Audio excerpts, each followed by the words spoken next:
My name's Cathie Jones and I work for Norfolk and Suffolk Mental Health Trust and have done for quite a long time.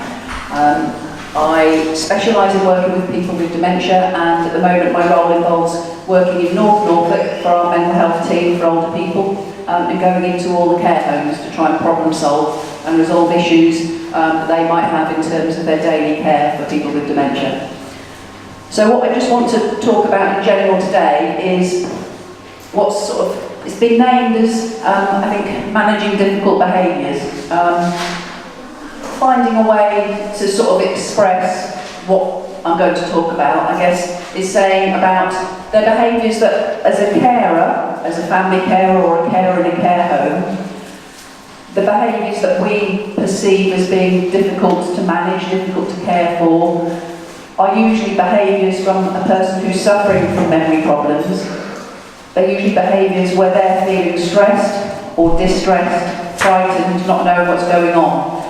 So we can often put a negative connotation onto challenging behaviours. Sometimes these situations get called, but basically it's the carer, whether it's a professional carer or a family carer, trying to care with someone whose behaviour causes stress or difficulty on a day-to-day basis, from very normal behaviours for that person who has memory problems.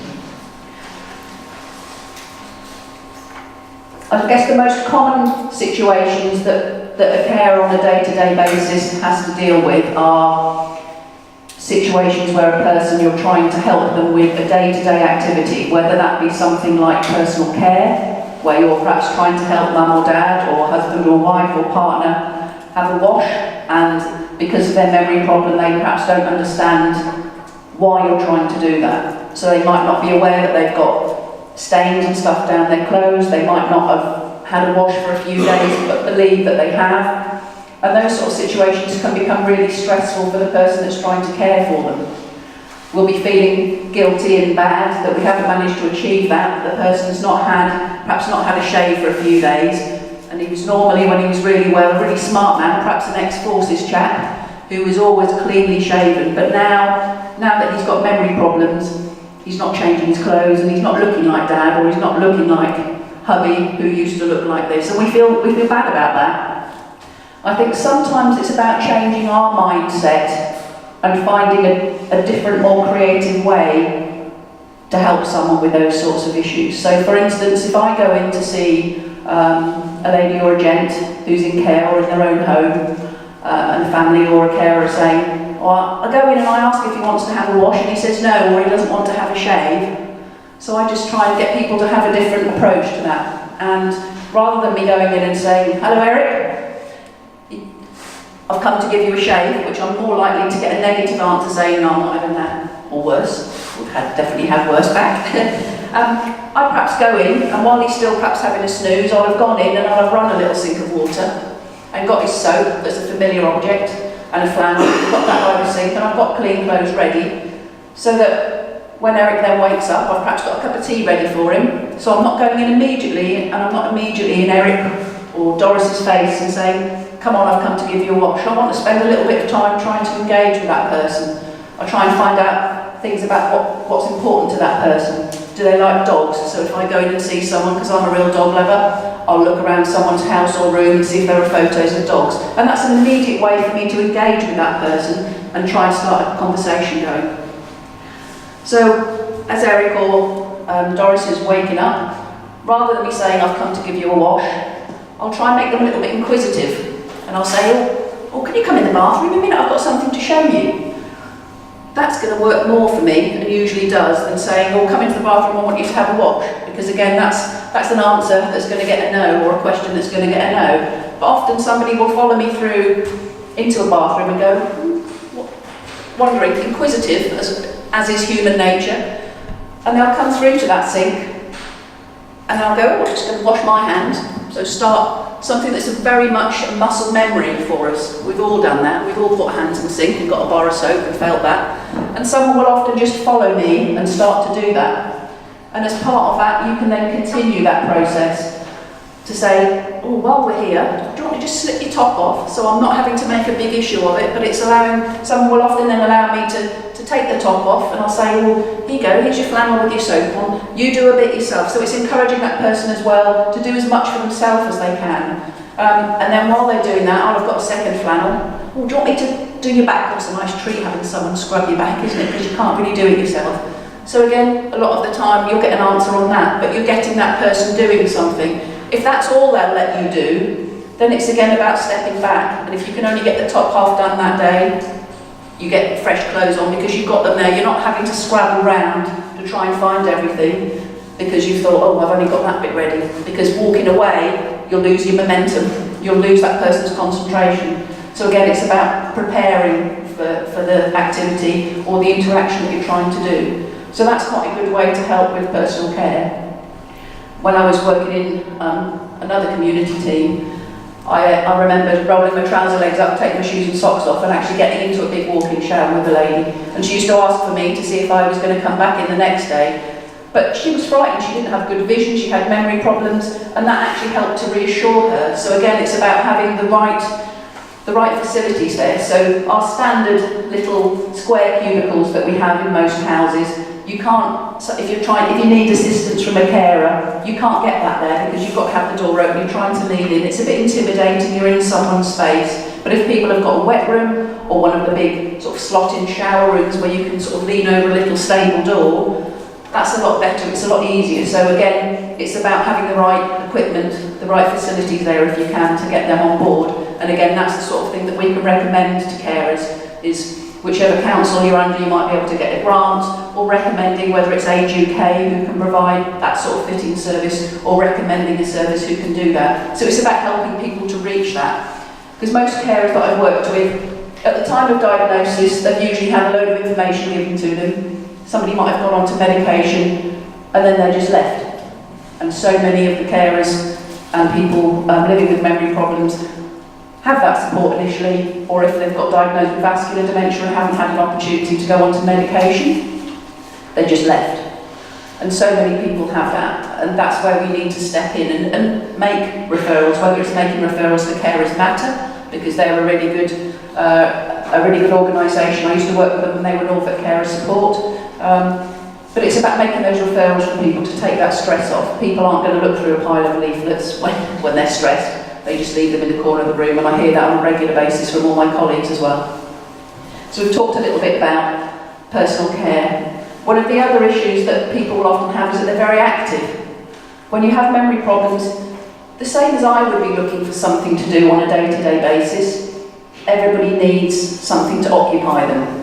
And people with memory problems, they will look for that. So there was a term that used to be used, which we don't use anymore, but called wandering. People would wander, as if it was an aimless occupation, just wandering around, nothing to do, just doing it on purpose. But when people are actually walking around, looking, they're trying to make sense of their surroundings. They might be looking for something to do. They might be trying to find out where they are, even if they're in their own home or somewhere very familiar.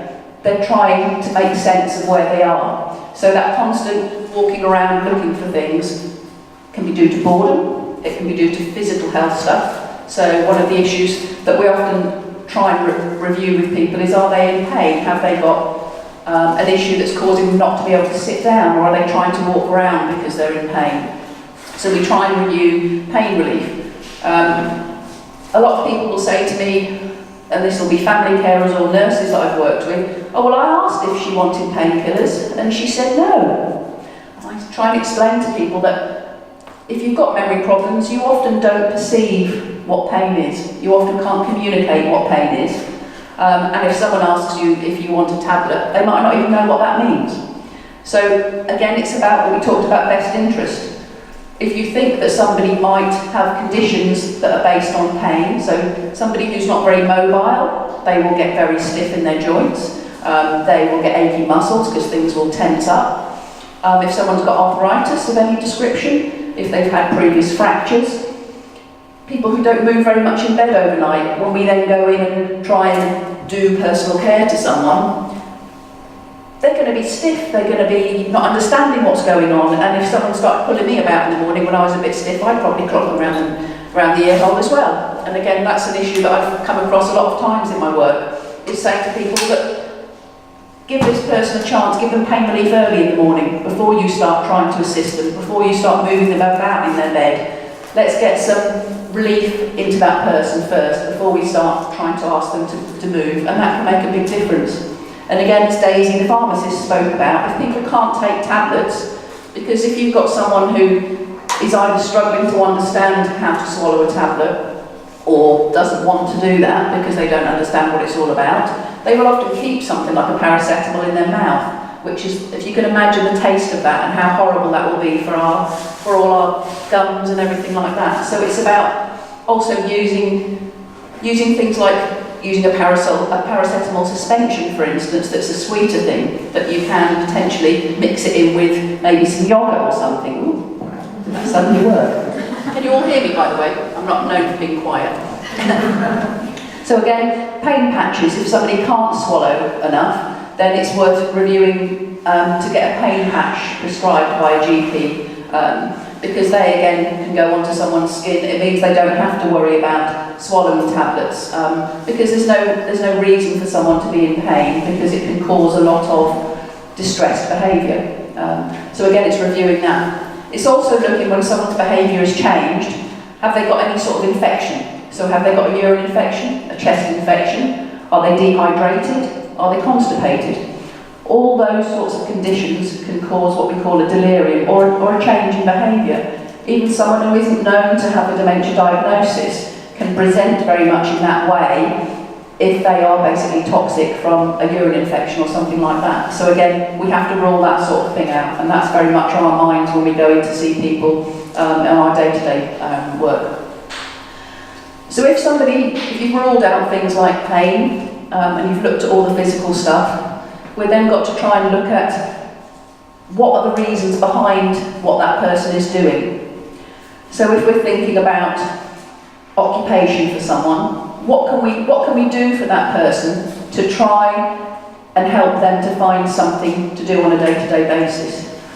I think some people always think of this as quite complicated, and that it's got to be, you've got to sit down, you've got to run a group, you've got to understand everything that person's interested in. But it's the little things in people's lives that are really important. So what I ask for some of the care homes to do is to basically find out, do a list of all their residents, for instance, of who grew up in which village, because most people are local, what primary school did they go to, what high school did they go to, or secondary school, and where did they work? Because again, in Norfolk, lots of ladies and gents worked in the famous Norwich shoe factories. People have worked for Coleman's. There will be lots of consistent places where people have either worked or gone to school or grown up. And with our wonderful internet now, you can then go onto the internet and find old photos of perhaps the village school in, whether it's Cathie or stuff years ago, and you can print that out, you can put that into a folder with Cathie Primary School in. And then when you've got your list of who, for instance, was born and bred in Cathie, you can just sit down with a cup of tea, whether it be having a few friends round who've all got some memory problems, or you're out and about, or sitting with family. You can sit with perhaps a laminated picture or something that you've put in a plastic sleeve, and you can just start a simple conversation going about, oh, I went to that primary school, I remember Mr. So-and-so, and that sort of simple, long-term memory will be stimulated by that conversation. So it doesn't have to be complex. The other thing I brought to just show everybody, and I've got some copies of this at the back, it is a wonderful catalogue called Unforgettable. Okay? There's a website called unforgettable.org. Now this company was set up by a chap whose name is James, whose face is on the front cover, and his mum has Alzheimer's. And he found a few years ago that there wasn't anywhere that he could buy things that would make his mum's life better. So he set up this company. His mission is to basically improve people's quality of life. And so there's some wonderful things in this. So for instance, my favourite things in here, which I always like to point out to people, are the companion pets. There was a stall in the other room that had one of the little dogs on that when you put batteries in it, it breathes.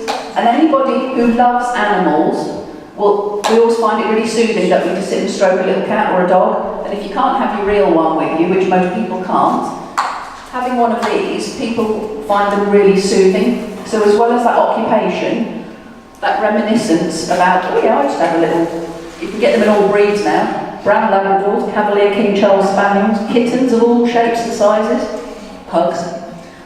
So you can actually get the breed of dog that somebody may absolutely love. But people find this really soothing. So I had a lady that we used to have one of those that used to sit on a bed, and she was quite poorly, and before she died she had this little cat sit on her bed and she'd stroke it, and it made quality of life for that lady. So it doesn't have to be, again, a complex thing, but there's lots of really good things in these catalogues. What I try and say to all the homes that I visit is, go onto their website where it says order a catalogue, order 50, they'll send you a whole box of them, and share this with people, because most people I speak to have never heard of it until I give them it. There's another really good catalogue called Active Minds, again, which has got similar stuff in it.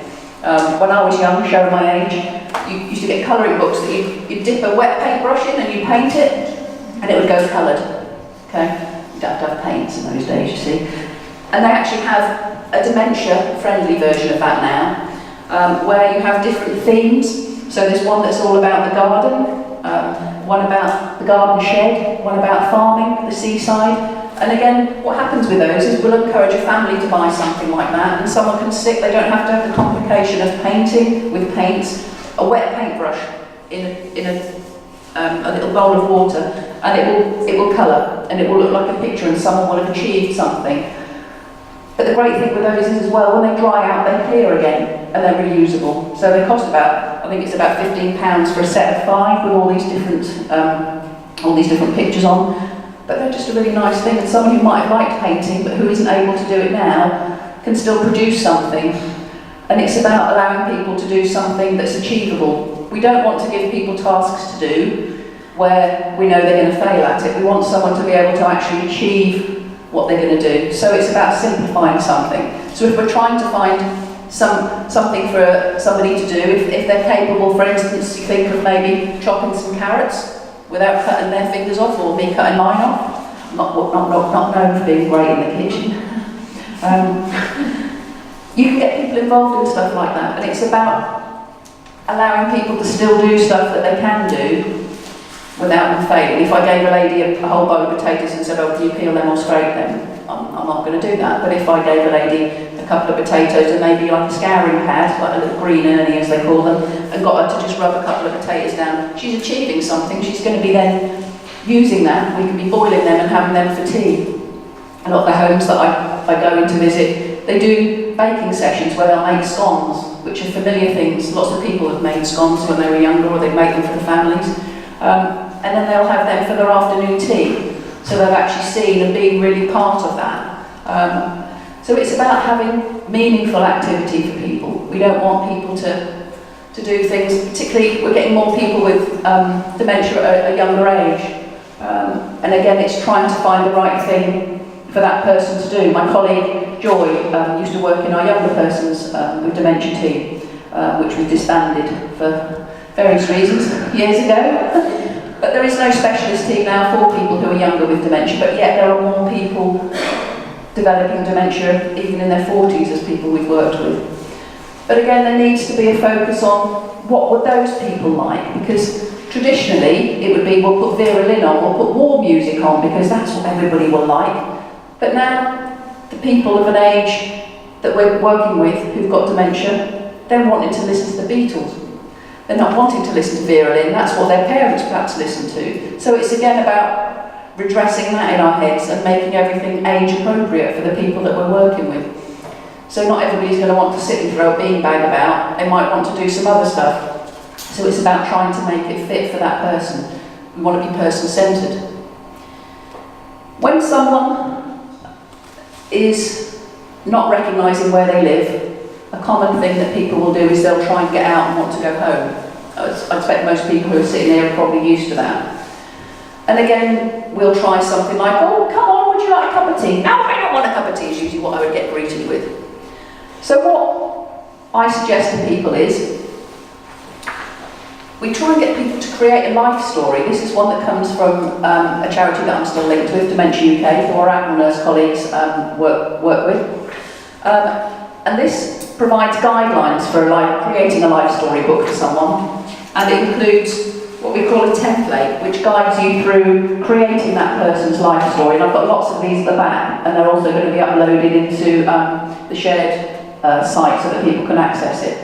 But it allows you to actually create someone's life story and have it, say, in a little folder so that it can be with that person.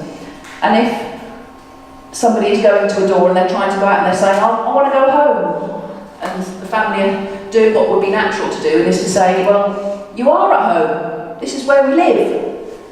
You tend to just get more friction by trying to confront someone about the fact that you know they're at home, but they don't understand that. That doesn't work. So what we try and encourage people to do, and to retrain ourselves to do, is not to argue with someone when they're obviously saying something that isn't right, but it's causing them distress because they don't think they're at home. In their mind, they're going back to where they lived, I don't know, 20, 30 years ago, and that's where they're looking for. So they're wondering who these people are with them, if they've got carers coming in to see them, what are they doing in this strange place, and why am I here?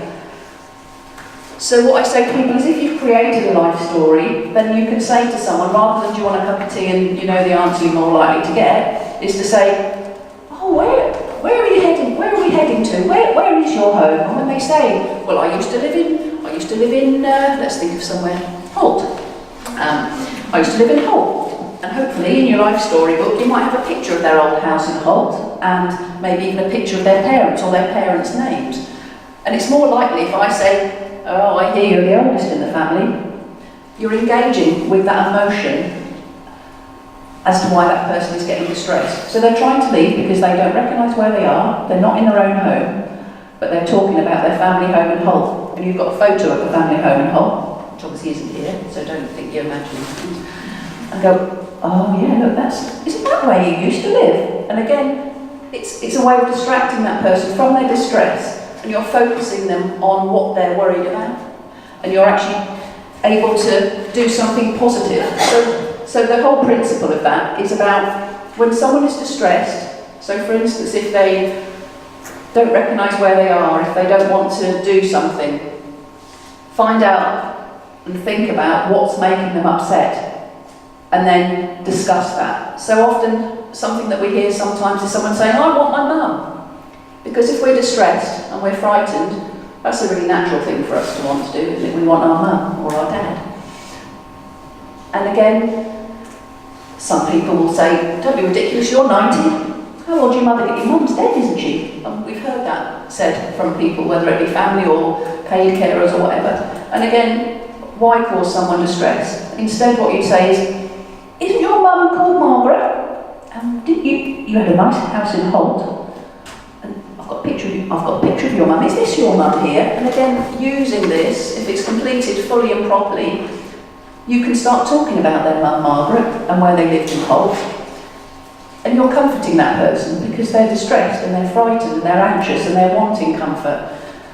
And by engaging with them, you're distracting them away from trying to get out of the door, which will usually what we call escalate. So it will get increasingly anxious and increasingly upset if we don't manage to deal with that person's emotion and make them feel better.